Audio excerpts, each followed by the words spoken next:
Alright, so what is up there, guys? And welcome to podcast, I want to say episode number 43 or 44. And welcome to the first dual review podcast episode. And welcome to another edition of the Nerdic Pro podcast.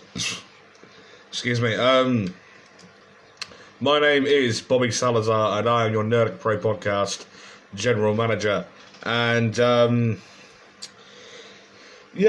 today I will be here reviewing two shows that happened this past weekend of the WWE Elimination Chamber pay-per-view and the Falling Star Wrestling show this past Sunday in Outwell.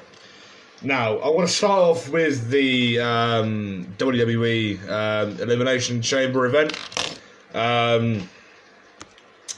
Personally, my opinion of the Elimination Chamber was the fact on how one of the only sort of main good things to actually come out of the chamber was the fact on how here in the UK it was actually on a reasonable sort of time. Do you know what I mean? At 5 o'clock.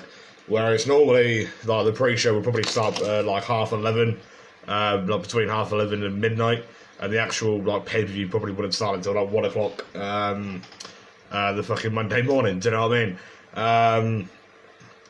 Normally, like whenever they do it on a Sunday. So because personally, I didn't really rate the show highly. I didn't actually really think much of the this year's Elimination Chamber, purely based on the fact on how over the past couple of months WWE have gone downhill massively. Do you know what I mean? The fact on how last year, pretty much since the pandemic, they've been boasting about budget cuts and all that, purely based on the issues with the pandemic, right? That I completely couldn't get and understand, right? But then to boast the fact on how last year, so 2021, they made more than $1.092 billion, right? Nearly $1.1 billion, right? In revenue last year, right? All-time high records as well. That plus also last year, right, was all-time high profits as well for the WWE, which is like, well, if you're boasting about budget cuts as much as what you actually are, and then boasting the fact on how you made nearly $1.1 billion, most of that consisting of profits, that's fucking hypocritical. Do you know what I mean? Like, in my books, that's fucking calling you a fucking hypocrite. Do you know, like that gives me the right to call you a fucking hypocrite. Do you know what I mean? So yeah, like fucking, like the thing that pisses me off is the fact on how, like, well, personally, I ain't really fucking like anyone to fucking say that I didn't put any money into WWE last year, where I did. Do you know what I mean? I probably spent fucking 6 months worth, like 6 loads of fucking stuff for the WWE network, right? So 6 months worth of payment for the network, so that's fucking, what, 50 some odd quid? So what, maximum of 60 quid, $9.99 a month, so near enough 60 quid. Do you know what I mean? So yeah, also I've got like a few fucking bits of merch upstairs in the fucking room and all.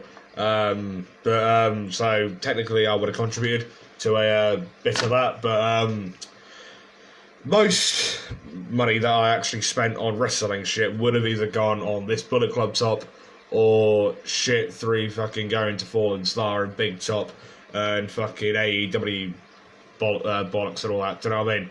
But again, it pisses me off the fact that like how they boast about budget cuts and all that, but then they fucking boast the fact about how they've actually made $1.1 billion. Do you know what I mean? That's not exactly something to be fucking... Like, they're not exactly two things to be boasting about at the same sort of fucking time.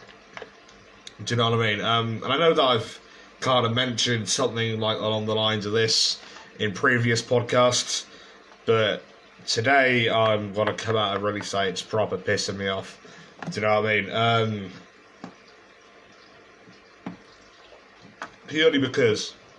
Purely based on the fact on how fucking a lot of indie companies, like a lot of independent wrestling companies, right, I don't know, like GCW or fucking Ring of Honor, right, take them for instance, right, they'd have been hit hard through fucking COVID and the pandemic and all that, right? The fact that how Ring of Honor have now actually had to go into hiatus pretty much due to COVID and the pandemic and all that, do you know what I mean? Yet you got WWE boasting about fucking all-time high record profits, do you know what I mean? Like, it's taking the piss, like, that takes the fucking piss, do you know what I mean? But anyways, yeah, this past Saturday for the 2022 Elimination Chamber was honestly probably one of the worst, if not the worst, Elimination Chamber pay-per-views in the history of this pay-per-view. Do you know what I mean? Like, the two Elimination Chamber matches were the Raw Women's Championship #1 contendership match between Bianca Belair, Nikki ASH, Rhea Ripley, fucking hell, who else was in it? Doudrop, Liv Morgan, and Alexa Bliss. Right, this match was at best mediocre. Do you know what I mean? Fucking Doudrop got eliminated like a piece of piss. Like, she got eliminated. She got eliminated like a piece of piss. She got eliminated like that. Do you know what I mean? Whereas fucking Bianca Belair and Rhea Ripley were probably the two best performing wrestlers in that match. Do you know what I mean? And a lot of people slate off Bianca Belair because she's a newcomer, right? Or because she's a newcomer doesn't mean to say that she's fucking a shit wrestler. Do you know what I mean? Because personally, I think she's actually a fairly decent wrestler. Do you know what I mean? When she's actually booked properly, right? That's like, I personally think she's actually a pretty decent wrestler and can actually be a pretty decent wrestler if she's booked properly. If / when she's actually booked properly, right? Excuse me. A lot of the time as, what was it? Raw Women's, was it the Raw Women's title? Or right, either the SmackDown or Raw Women's Championship, right? A lot of her reign, right, she was booked properly, right? And I can respect the fact that how she was actually booked when she was champion, right? But since she actually lost the title, right, she's been booked like a fucking pile of shit, right? And it's the fans slating her off, the fact on how the matches she's in are classified as shit, right? And it's like, well, it's not her fucking asking to be, it's 9 times out of 10, it's probably not her actually asking to fucking go against all the Tom, Dick and Harry she's actually had all the shit matches against. It's the producers and the fucking writers who book the fucking matches, not the wrestlers. Do you know what I mean? Yeah, so again, fucking I really hope she fucking goes on to win against Becky Lynch at WrestleMania to become the new Raw Women's Champion. Right, this match I have got a high I have actually got high expectations for, but whether or not like these high expectations will actually be met, that's a whole entire another fucking story. Do you know what I mean? But yeah, so we also saw fucking Roman Reigns versus Goldberg. Fucking everyone was saying that fucking it was going to be an incredible match, right? I point blank fucking refused to recognise it was going to be a good match. Do you know what I mean? Because once again, Goldberg's been brought back, right? Been put in another championship match, right? Nothing new, right? Nothing fucking new, right? Excuse me, right? I remember watching Goldberg when he first returned in 2016, right? When he'd actually first returned to the WWE back in 2016, right? And then went on to have that match against Brock Lesnar at the Survivor Series pay-per-view that year, right? And, right, I thought more of Goldberg actually returning then than what I actually do now. I would definitely prefer the 2016 Goldberg return compared to the 2022 Goldberg return. Do you know what I mean? Because it was fucking... This year, right, this time round was quite literally fucking like... really? It's happened again? Do you know what I mean? Like, it's starting to get boring now. I was like, it's starting to get boring now. Do you know what I mean? Like, it really actually is starting to get boring AF. Do you know what I mean? But, you know, what can you do? Do you know what I mean? Like, they've released so many top star talent. Like, they've actually released no end of fucking top star talent, right?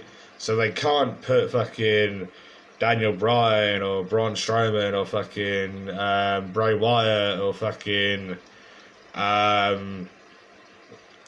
don't know, like who the fuck else, like in the fucking Universal title picture, right? So he's fucking Bryan Danielson or Daniel Bryan's now in fucking AEW.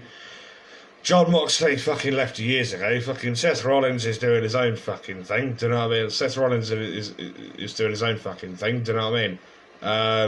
So yeah, like, who else would there have actually been a better potential return possibility for than Goldberg? Do you know what I mean? Then the Hall of Famer himself of Goldberg. Do you know what I mean? Right, there we go. But yeah, like fucking, it's, to me, stupid, because as I said a couple of minutes ago, I had no big expectations for this match. Do you know what I mean? I really didn't have any sort of expectations for it at all. Do you know what I mean? Like, the match was only something like 6 minutes long or something, which is fucking stupid. Do you know what I mean? Yeah, so like I've said before, right, if Goldberg would have actually won that match, right, would have been surprised. If Goldberg would have actually lost that match and we see another return out of him in 6 months, again, wouldn't surprise me. Do you know what I mean? Yeah, so fucking, that was a shitty little match, do you know what I mean? So yeah. We also saw Rey Mysterio versus The Miz, right? That was again a fucking diabolical match. Fucking The Miz tried doing like the Eddie Guerrero thing where he'd pick up a chair, smack it, throw it to his opponent, but instead he did it to Dominic, right? And Dominic then got ejected. The Miz, they got back in the ring. Mysterio then went for 619. 619'd him. Pinned him successfully. And then Mysterio won the match, right? Again, probably like another 5-6 minute match. Do you know what I mean? Without question, two of the biggest names in the modern, like, since probably two of the biggest names in the WWE since the Attitude Era, right? In a match, right, of Rey Mysterio and The Miz, right? And the fact on how this feud between Mysterio and Miz has been booked so fucking poorly, right? It's fucking disgusting. Do you know what I mean? Right? Because I really need to stop setting high expectations for WWE now, right? Because none of these fucking high expectations are actually being met. Do you know what I mean? And personally, I don't actually know why I'm actually setting my fucking standards so fucking high. Do you know what I mean? Because they're never fucking being met now. Do you know what I mean? So yeah, fucking, that was, in terms of fucking ratings, shit, right? I think I rated it less than half. So yeah, we also saw, well, what we didn't see was the SmackDown Tag Team Championship match between the Usos and the Viking Raiders, right? The Viking Raiders are making their entrance to the ring, right? Get ready for the match, you know, as you do, right? And then fucking the Usos, Jimmy and Jey Uso, then came running out, right? And then twatted the pair of them round the back of the head, right? Twatted them round the back of the head, right? Started beating them up, right? And then lo and behold, right, within 5 minutes they were fucking doing the entrances for the fucking WWE Championship Chamber match.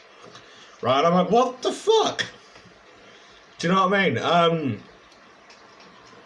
It was like, the fuck? Do you know what I mean? Like, they didn't actually have the SmackDown Tag Team Championships on the line. Do you know what I mean? That is, what the fuck?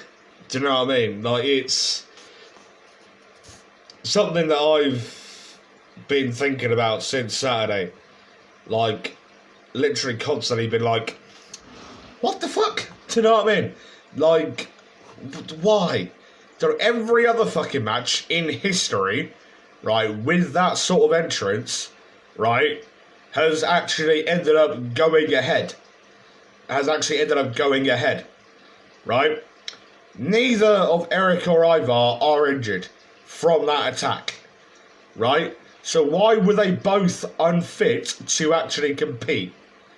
That's what has pissed me off, right? The fact on how they got fucking beat, right? Probably beat down for 15 to 20 seconds tops, right? Like, that segment probably lasted 2 minutes. Like, the entrance, fucking the beating and the Usos exit probably lasted 2 minutes maximum, right? Through this whole segment, I want to call it, right? I want to rate it fucking no more than fucking 0.2.5 star, fucking 0.25 stars, right? Fucking on Saturday I was probably rated at 0, I think, but I'm rating it no more than fucking 0.25 stars. Do you know what I mean? Like, it's fucking out of 7 as well, right? It's, to me, it's fucking stupid, right? We expected to see a match for the SmackDown Tag Team Championships, right? There was no logical or legitimate reason why they couldn't actually have the match go ahead. As I've said, neither of the Viking Raiders, neither of Eric or Ivar are injured. Do you know what I mean? So I don't see why they could have actually gone ahead with the match. Do you know what I mean? If none of them are, if neither of them are actually injured. Do you know what I mean? So yeah, fucking, that was diabolical, right? As I thought of the entire fucking pay-per-view, because personally, right, I've done a podcast on the entire show, right, of my live reactions to the show, right? It was the previous podcast of this one. It was something like a 3.5 hour long podcast or thereabouts, right? The longest podcast I've ever actually done, right? And personally, I want to come out and say this: it's 3.5 hours of my life I'm not actually going to get back. Do you know what I mean? So yeah, because personally, I thought the entire show was shitty. I thought the entire show was dog crap. I thought the entire show was dog shit, right, to say the least. And yeah, we also ended up seeing the Raw Women's Championship on the line between the defending Raw Women's Champion of Becky Lynch defending her title against WWE legend and WWE Hall of Famer of Lita. Now, this was, in fact, well, going back onto the Viking Raiders and Usos, right? Had this match have actually gone ahead, right, and had the Usos have actually won, right, I'd have predicted correctly the entire show. Do you know what I mean? Because I predicted, like, in terms of match winners, right, I predicted every single match correct that actually took place, right? In terms of who I predicted to actually win the match, right, who I predicted to actually win the match, to actually win matches on that card actually won. Right, again, to me, that's one of the only reasons why actually, to me, that's one of the only good things to actually come out of this show, right? The next match was Lita challenging for Becky Lynch's Raw Women's Championship, right? Again, Lita got absolutely bitch slapped and fucked up, right? It was literally like a no questions asked.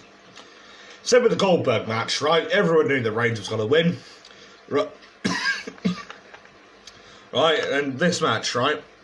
Everyone knew that fucking Lita was going to lose and Lynch was going to win and retain. Do you know what I mean? Like, it doesn't take a genius. Do you know what I mean?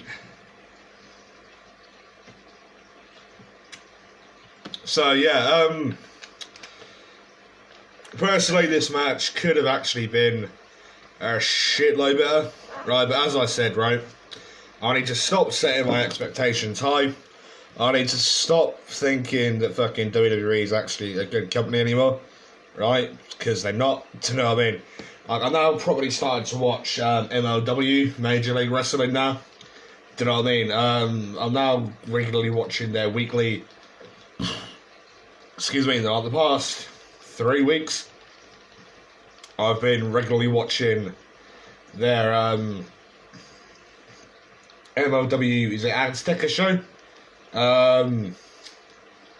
No, Fusion, that's it. Excuse me, apologies. Yeah, I've regularly been watching their Fusion weekly show. Obviously that you've got the like 5150, Lost Parks, Davey Richards, former member of the Wolves, with Eddie Edwards, and yeah, so we also saw what other matches were there. There were 8 matches, weren't there? There was another match I didn't actually mention. The women's tag match, right? The match between Ronda Rousey teaming with Naomi to take on the SmackDown Women's Champion of Charlotte Flair and WWE official of Sonya Deville, right? If Ronda Rousey didn't have her hand tied around her fucking waist, her back, her ass, her fucking asshole, right? Like, it was tied all over the place, right? Fucking, yeah, like, it was supposed to be behind her back, but it no doubt ended up the fucking ass, fucking, to her fucking side, right? And fuck, right? It was, yeah. Had that stipulation of not actually, had her hand being tied of not actually been a stipulation, right, I'd have rated this match a lot more highly, right? But because that sort of stipulation was actually in place, and the fact on how Ronda was only actually able to use the one hand, the one arm, the one fist, the one set of fingers, blah blah blah, right? That's what kind of dragged down the ratings and the potential for it to actually be a decent show, for it to actually be like a decent match. Sorry, right? That's what dragged down the potential for it to actually be a decent match, right? But yeah, so yeah, the winners were Naomi and Ronda Rousey, right? But yeah, so again, I didn't think much of this match, because again, poor, like the booking was just poor, and the fucking match was poor, right? I ain't saying that the wrestlers are poor, right? Probably in terms of wrestling, who I'd actually probably, like, if I was to make a list of the best women wrestlers ever, right, Sonya Deville, out of these 4 wrestlers, Sonya Deville would probably be lower down the list than the other 3, right? She would definitely be lower down the list than Naomi, Charlotte, and Ronda, right?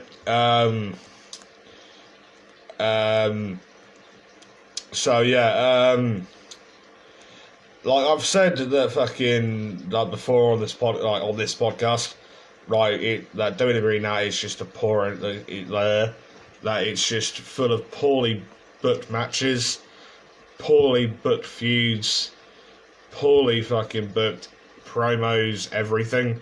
Like it's purely booked everything. Purely booked everything. Right, the fact that now fucking Logan Paul is now going to be fucking the Miz's tag team partner at WrestleMania. What the fuck? Do you know what I mean? What the actual fuck? The man can't box for shit. Do you know what I mean? Like, the bloke can't box for shit. Do you know what I mean? Like that in itself is like, what the fuck? Do you know what I mean? This is where WWE are trying to get more of the social media fans involved in WWE, right? This is trying to get all the fucking low gang or whatever the fuck they got, like the fucking low gang or something, whatever the fuck they actually call themselves, right? To actually buy the WrestleMania pay-per-view, right? Just so they can actually make more fucking money. Do you know what I mean? And no doubt it's fucking gotta be since it's a 2-night event, it's probably gonna be fucking fucking WWE are probably gonna want fucking payment for night 1 and then a separate payment for night 2. Do you know what I mean? Like an extra payment for night 2, so people can actually see like the fucking low gang or whatever they actually call themselves. Can see Logan Paul compete in a WWE ring. Fuck off with Logan Paul. No, just fuck off with him. Do you know what I mean?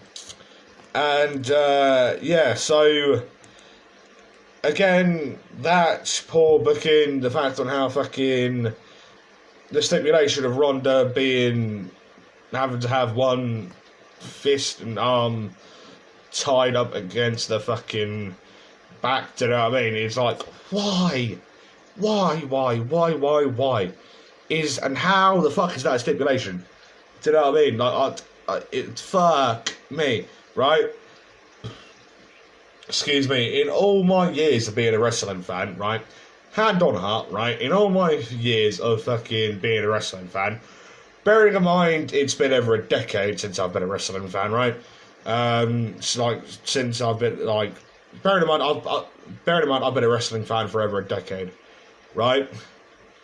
I've never seen worse booking in wrestling than the WWE today, right?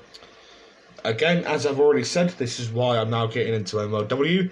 This is why later on in today's podcast, I'll be reviewing Falling Star Wrestling. I'm now starting a fucking the fantasy booking series.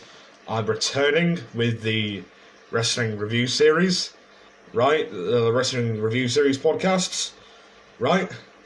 And yeah, so NLW will be on the Fantasy Booking podcasts, and they'll be on the Wrestling Review Series as well, where I'll be reviewing some of their shows, right, alongside the NWA, right, WCW, Progress, New Japan, AEW, do you know what I mean?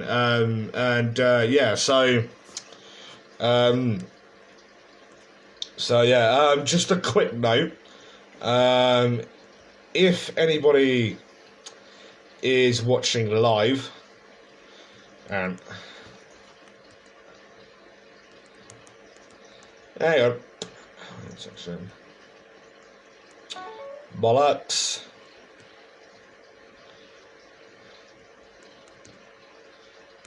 So after the podcasts. Fuck, I don't need fucking one of them fucking microscopes to fucking see this. Jesus. So after the podcasts. You fucking cock. Right, hang on. So for anybody watching live, unfortunately, if you are trying to comment on this podcast, I won't actually be able to view the comments that you actually comment on the podcast live stream until after the live stream. For whatever reason, I had this problem. I have this problem in most of the podcasts now, for some reason. So yeah. I'm just putting that in the chat. So yeah, in the comment section. So yeah, where was I? So yeah, but this is why I'm now doing the fucking fantasy booking series and the wrestling news and the wrestling review series, right? Excuse me. So yeah, then we ended up going on to the fucking WWE Championship match between who was actually in the match? Lashley defending the title and then got butt fucked and then fucked off versus Lashley. No, versus Lesnar, versus Theory, versus Styles, versus Riddle, and versus some other geezer. I can't actually remember now.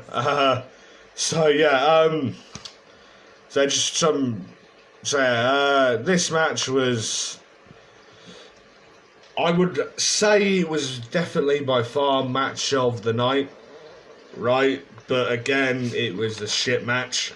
Do you know what I mean?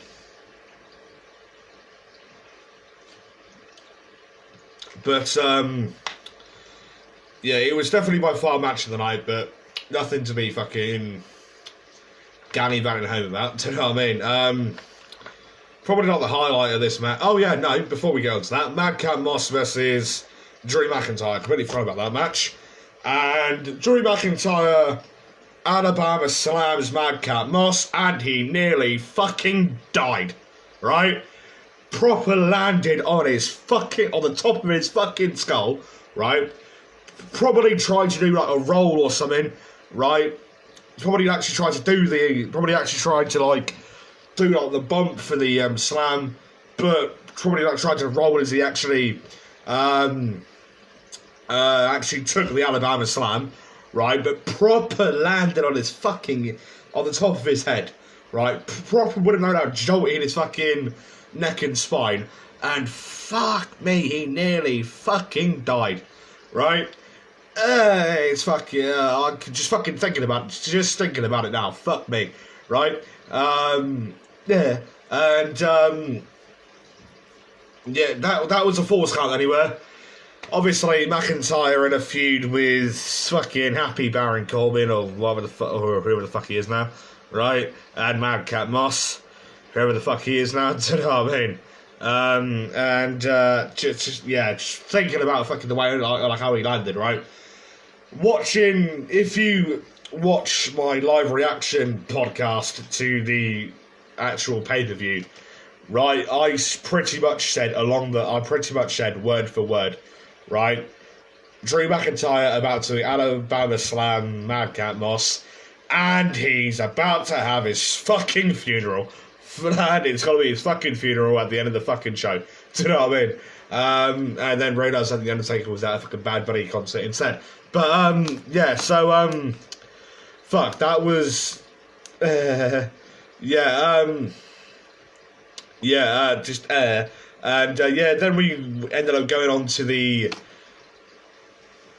then we ended up going on to the main event, which was the Fatal whatever way. For the WWE Championship, right? Literally, just as soon as the match gets started, fucking Bobby Lashley's pod gets broken into, and then fucking ended up getting proper ran into, right? And then claims he was injured and concussed, right? But apparently, during the Brock Lesnar Bobby Lashley match at the Royal Rumble, Bobby Lashley picked up a shoulder injury at that show, during that match, right? And he's still injured with that shoulder injury. So that was apparently not the only reason why he actually ended up going off with the concussion, right? And then literally a couple of pods later, Lashley was the penultimate pod to open, so the one before last, and obviously since Lashley wasn't actually there, he couldn't actually enter the match, right? So then, a few seconds later, Brock Lesnar apparently goes off script, right? And then decides to fucking set havoc throughout the entire fucking match, right? Austin Theory and Brock Lesnar are the final two, right? And then Brock Lesnar goes back on to his pod, the pod that Austin Theory, the pod that Thingamajigger was in, that Lesnar was in, and F5's Austin Theory off at the fucking roof of the pod, right? And again, that was fucking a decent fucking move and a decent landing by Austin Theory, and all. Do you know what I mean? Was I happy with the outcome? No, right? Because in the space of 49 days, right, Brock Lesnar won the WWE Championship, right, at day one, lost it at the Royal Rumble pay-per-view in a singles match, right, enters the Royal Rumble, right, about an hour or so later, right, wins the Royal Rumble about an hour or so later, right, goes on to the Elimination Chamber, right, has his rematch for the WWE Championship, right, regains the WWE Championship, right, whilst feuding over the Universal Championship, whilst in a feud of promos over the Universal Championship, right, and this all happened over the space of 49 fucking days, right. Lesnar then wins the chamber match, right, regains the WWE Championship, right, 2 WWE Championship reigns, an Elimination Chamber win, and a Royal Rumble match winner as well, within the space of 49 days, right? The first person in history that could actually say that they've had 2 world title victories, 1 a Rumble match, 1 a fucking Elimination Chamber match, within 49 days. Do you know what I mean? Fucking mental, right? To say that I'm pissed off with Lesnar winning is an understatement, right? Because, again, this is the upteenth time I've actually seen Lesnar win a fucking title, right? Put the belt on someone else, right? There isn't no point. Like, personally, I don't care what other people think, right? Coming from my own personal opinion, right? I would much prefer to see someone like Big E, Kofi Kingston, Kevin Owens, Seth Rollins, fucking Randy Orton, Drew McIntyre, fucking someone like that, right, as the WWE champion, rather than some twat, right, who's fucking a bit like Goldberg now, right, who's fucking being brought back into WWE, right, given an immediate title feud, given an immediate title shot, given an immediate title match, and given an immediate title run, right? This reign that he had from day one up until the Rumble, right? No doubt has to be his shortest reign as a champion, right, in the history of all its title reigns. Do you know what I mean? Right, because when have you ever known, apart from when he actually won it on New Year's Day at day one, to when he actually lost it at the Royal Rumble, right? When have you ever known Lesnar to hold a title for a lesser amount of time than that? Do you know what I mean? But to be fair, less said about the WWE, the better. Less said about this fucking match and this pay-per-view, the better, right? I've done a podcast on the full show where you can actually go and review, where you can actually go and watch my live reactions, right, to it. It's the previous podcast to this one. It's a 3.5 hour podcast or thereabouts. And personally, it's 3.5 hours of my life that I'm not actually going to get back. Excuse me, that I could have actually quite happily spent in bed, right? Scrolling through Facebook, watching YouTube, right? Watching companies that actually put on decent matches, like Major League Wrestling, like New Japan Pro Wrestling, like All Elite Wrestling, like Ring of Honor, like the National Wrestling Alliance, like Progress Wrestling. Excuse me, and apologies. Yeah, it's fucking stupid, do you know what I mean? So, without further ado, getting on to the second part of today's podcast, right? This is a review of this past Sunday's Falling Star Wrestling FSW show at the Watlington Village Hall. Now, just to refresh my memory, right, I'm going to write down the matches that actually took place, right? Fingers crossed I actually keep them in order that they actually happened in, right? So, don't comment in the fucking podcast or send me a message and then be like, and this fucking match happened first, this match happened next, this was the main event, no, I was there, right? Fuck off, right? So, yeah, the first match was for the Limitless Championship with British wrestling megastar, the nephew of WWE legend Paige, of Ricky Knight Jr., otherwise known as RKJ, defending the championship against the man who won the Rising Star of the Year award in Falling Star Wrestling of 2021, right? Of Brett Semtex, right? When RKJ had actually won the match, when RKJ had actually won the Limitless Championship back in, I want to say it was November, I want to say, right? At the November edition of the Wrestling Fight Night show, RKJ had actually beaten Brett Semtex to actually become Limitless Champion after Jack Landers unfortunately had to vacate due to injury, right? That match between RKJ and Brett Semtex was fucking amazing, right? And yeah, he was bloody brilliant, right? This match, to be fair, could have been better, right?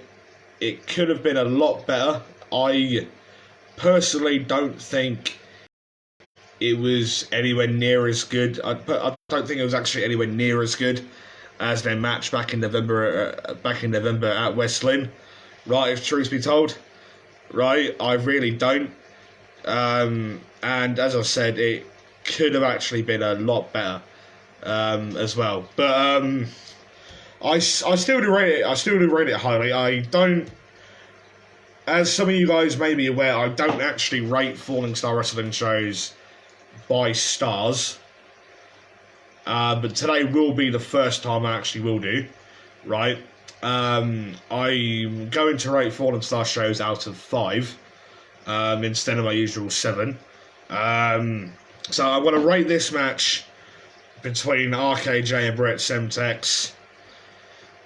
Being generous, I'm probably going to rate it a 2 out of 5 stars, right? Because, and personally, no disrespect, I think this is actually being generous, right? Because this match could have been a lot better, right? Their match at West Lynn would have got an easy between 3.5 to 4 stars. No questions asked. Do you know what I mean? No questions asked. It's at least 3.5 to 4 stars. Do you know what I mean? That was an incredible match. Do you know what I mean? When I was voting for Match of the Year, right? I had 2 matches I was actually thinking about voting for Match of the Year, right? That was the Ricky Knight Jr. for 2021, right? It was either the RKJ versus Brett Semtex at West Lynn in November, right?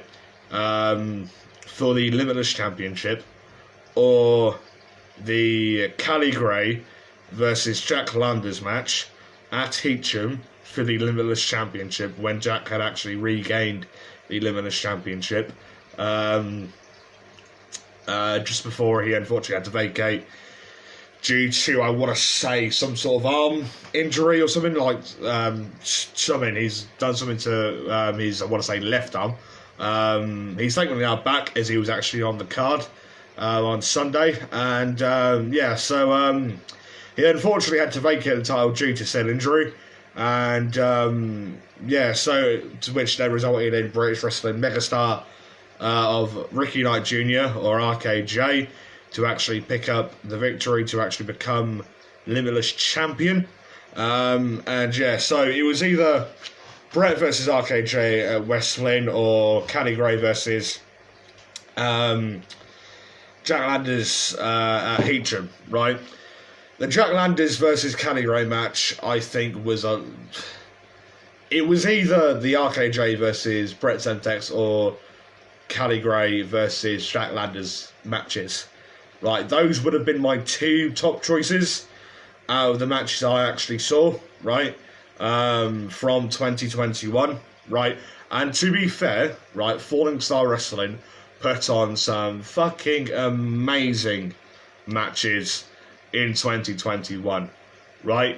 These 2 matches alone are definitely 2 of my favourite matches I've actually witnessed and watched live, right? As a wrestling fan, right? Actually being there in person, these are by far my 2 favourite live matches ever, right? And I've seen no end of fucking Falling Star matches over the fucking 10 year, well, going on like 11-year history now, 11-year history now of Falling Star Wrestling. And I've seen I've watched other wrestling companies as well that have put on some great matches, but these 2 matches are definitely my 2 favourite live matches ever, right? But I still think that the Jack Landers versus Cali Gray match was a better match, was a tiny bit better out of the 2. But this match on Sunday, I think, could have been better, right? Don't get me wrong, I have seen worse matches, right? But this match could have been better. Do you know what I mean? So match number 2 was a 6-man tag match. 6-man tag between Cycle from the Song Crowley, Mitch Basher of the NLP,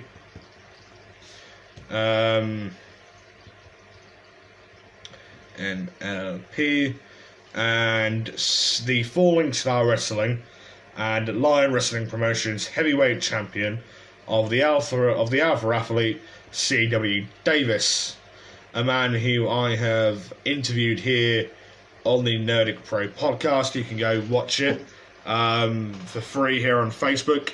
He is the bald man, right?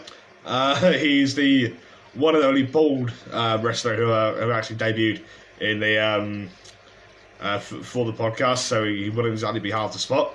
And they took on, I can't actually remember their names now, the Raynham Championship Wrestling Alliance RCWA Tag Team Champions of the Striker Harrison Payne, a man who was at Big Top Wrestling back in November. So Harrison Payne, the captain of Lee Evans, representatives of Lee Evans United, and Lee Evans United of the Raynham Championship Wrestling Alliance, RCWA British Tag Team Champions, right? They teamed with the Sassy Bear Clarence. Sassy Bear? Right, Sassy Bear Clarence. So yeah, that match was actually a fairly decent match. It was Crowley, Mitch Basher, and C.W. Davis who actually picked up the victory in that match. Again, that match was actually a fairly decent match. I think that Harrison Payne and Lee Evans of the Lee Evans United had actually had a fairly decent Falling Star Wrestling debut. Goes without saying. And yeah, so obviously C.W. Davis is the Falling Star Wrestling and Lion Wrestling Promotions heavyweight champion. Still, from when I actually interviewed him, I want to say back in November, or December, whatever the fuck it was.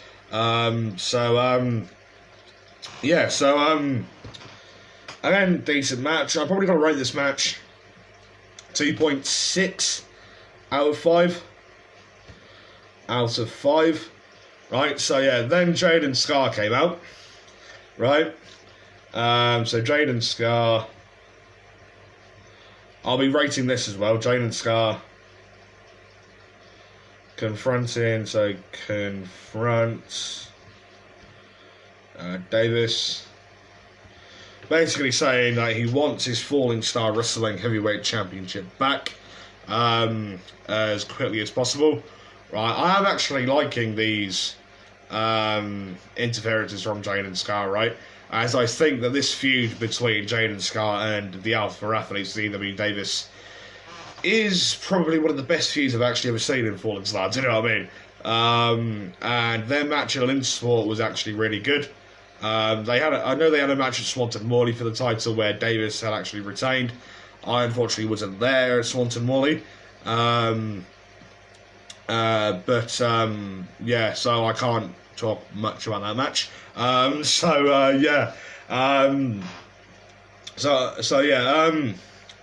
This confrontation I want to rate 2.75 out of 5 stars. Out of 5. Then going on to match number 3. What match was this?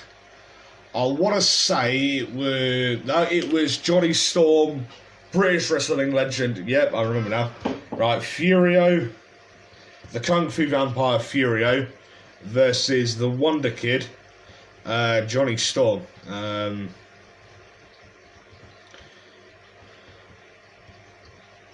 Johnny Storm. Right. So the Kung Fu Vampire and the first ever Falling Star Limitless Champion, the man who was in fact actually the first ever Falling Star Wrestling Limitless Champion of the Kung Fu Vampire Furio, versus the Wonder Kid, British wrestling legend, another former Falling Star Wrestling Limitless Champion as well, of the Wonder Kid, Johnny Storm. This match, again, to be fair, fairly alright match, right? I've seen better, and I've seen worse. Don't get me wrong, I have seen worse, right? This match, I'm probably going to have to rate again another 2 out of 5, right? As this match was a fairly, again, slow paced match. Obviously with Furio not long actually coming out of injury, as well. So yeah. Then it was the halftime interval. Time/interval. Match number 4 was Jack Landers. Johnny Storm ended up winning that match, before I forget. So yeah, Jack Landers versus Matt Walters. Obviously Jack, a former 2-time Limitless champion and a former tag team champion, with Jalen Scar of the Next Level, and the Dark Wolf Matt Walters, a former Falling Star heavyweight champion. Matt Walters ended up picking up this match. This was an actual decent match, actually. I will quite happily rate this match a 3.25 out of 5 stars, as this match was actually fairly decent. It was actually really good. Matt Walters ended up picking up the victory. Against Jack Landers, and yeah, I would happily rate this match 3.25 out of 5 stars. So yeah, this was Jack's first match back since his first match back in Falling Star Wrestling after actually having to vacate the Limitless Championship at West Lynn. So yeah, the next match was obviously match number 5, a triple threat match between Joey Garcia versus the Black Rose Callie Gray versus Tommy Lawrence.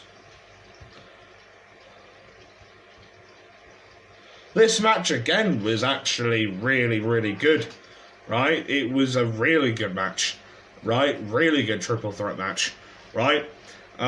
Joey Garcia he was wrestling not long before the pandemic, but only actually had like a handful of matches before the pandemic had actually kicked in, right? And obviously returning from the pandemic with Falling Star Wrestling, right? He has improved a fucking mountain amount. Like a mountain amount, right? Because I remember thinking before the pandemic had actually kicked in, seeing him wrestle and thinking that there is room for improvements for him, but now he has improved massively, right? In his skills, like his in-ring, like actually for his in-ring skills, right? He's improved fucking massively, right? And again, I would happily rate this match a 3.25 out of 5 stars, quite gladly, right? Yeah,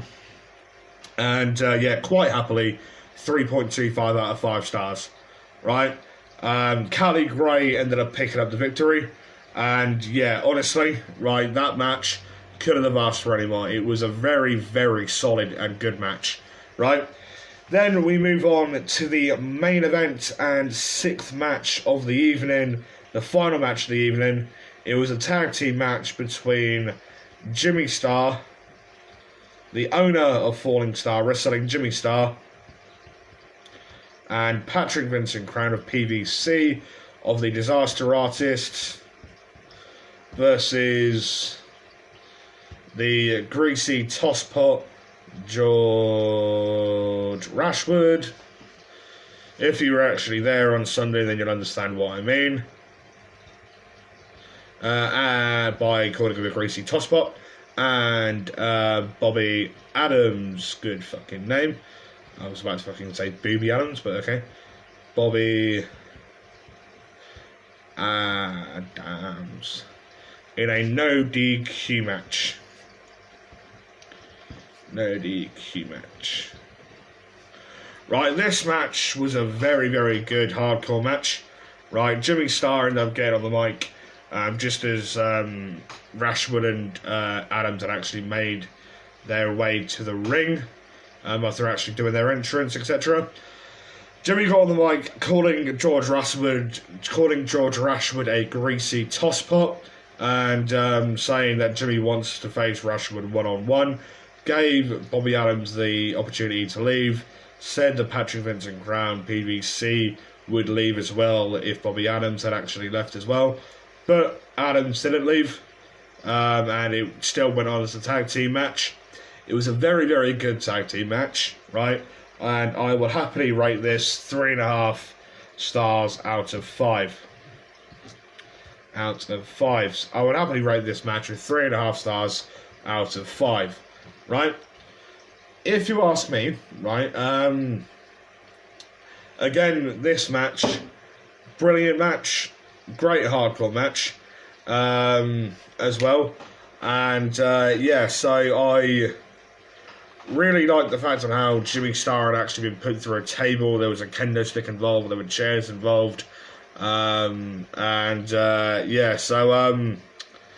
so yeah, 2 and 3.25 and 3.25 and 3.5.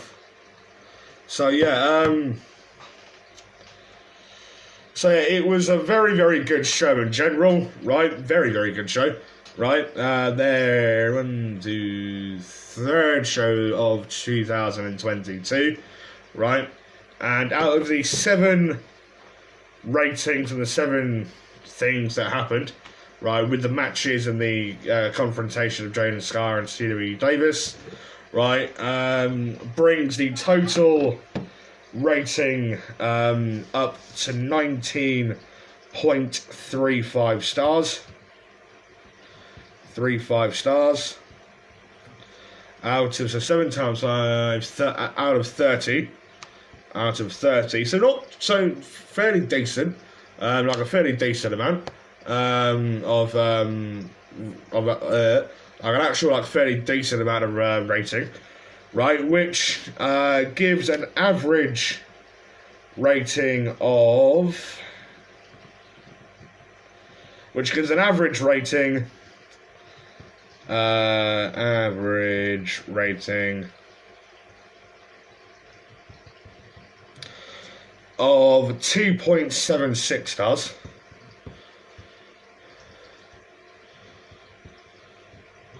So the 19.35, Alexa, what percentage of 30 is 19.35?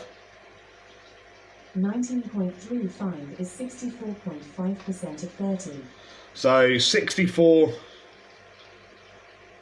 Alexa, what percentage of 30 is 19.35? 19.35 is 64.5% of 30. So 64.5%.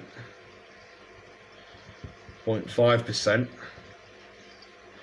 of 30 of the 30 stars, right? So the overall rating was 19.35 stars. That's a 64.5% average, right? And for the average star rating was 2.76 stars. So percentage-wise, Alexa, what percentage of 5 is 2.76? 2.76 is 55.2% of 5. So 55.2%. 55.2%. So yeah, for the average rating, right, for the average star rating, right, is 55.2 stars. It's 55.2% out of 100%, right? So out of the overall star rating, was 19.35 stars out of 30.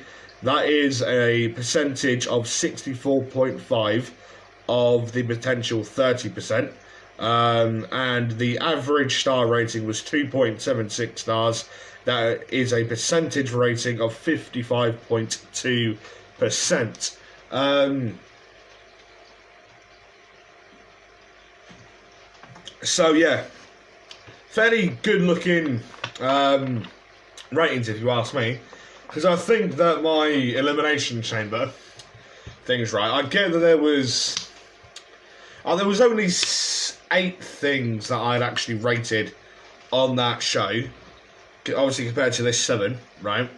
I think that the total average star rating, I think the total average star rating percentage was, I think, something like 46.23% or something.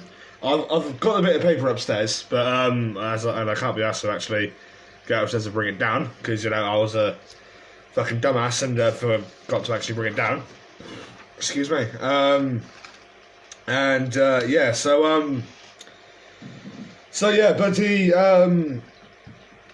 Whereas the total star rating was, I think, 56.8% or something, or thereabouts. So this 400 Star Wrestling event has gained more percentage and star ratings than the Elimination Chamber, on Saturday from myself. So if you haven't already, get your asses down to a Falling Star Wrestling event. Their next show is, in fact, actually this Saturday at the West Lynn Sports and Community Social Centre in West Lynn, Kings Lynn, Norfolk, here in England, right? Doors open at 6:30 p.m. The show is due to start at 7:30 p.m. Be sure that you actually head towards the West Lynn Sports Community Social Centre this Saturday for your next fix of professional wrestling with Falling Star Wrestling, right? Go check out the Falling Star Wrestling podcast as well. I, in fact, actually appeared on episode number 76 of the Falling Star Wrestling podcast. You can go watch the Falling Star Wrestling. You can go listen to the Falling Star Wrestling podcasts on podcast sites such as Anchor Podcasts, Spotify Podcasts, Google Podcasts, Apple, iTunes. I think they're on Listen Notes as well. So go check out the Fallen Star Wrestling podcast, and go, if you wouldn't mind, and please check out other podcasts of the Nerdic Pro podcast that I've done here on the Nerdic Pro podcast's Facebook page. Also, if you wouldn't mind, go follow the Nerdic Pro podcast on Twitch. The username is @the_Nerdic_pro. And if you wouldn't mind going and subscribing to the Nerdic Pro podcast YouTube channel, and that's obviously the Nerdic Pro podcast.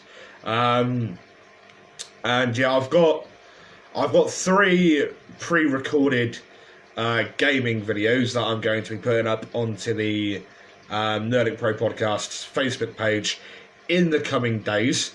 They are Matt Dickey mobile games of Wrestling Revolution. One of them's Hard Time, 2 of them are Wrestling Revolution. Go check out Matt Dickey games as well. I'm not being sponsored by Matt Dickey, but go check the Matt Dickey games out. This, I do have to say for legal purposes, that I am not being sponsored by Matt Dickey games, but I am, advertising for him. Just basically saying that I'm a fan of his games, right? I've not been asked to mention his games. I'm just saying, right? I've got a couple of games recorded, like a couple of gameplays recorded, ready to actually go up on the Nerdic Pro podcast's YouTube page for a mini series, I guess, that I'm going to be putting up onto the Nerdic Pro podcast YouTube page, which will be the, gameplay series, I think I'll call it.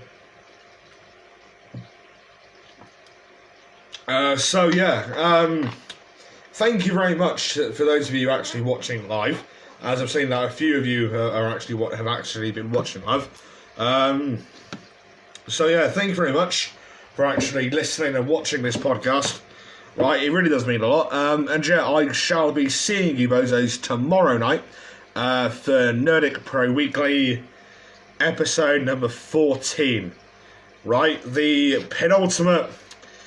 No.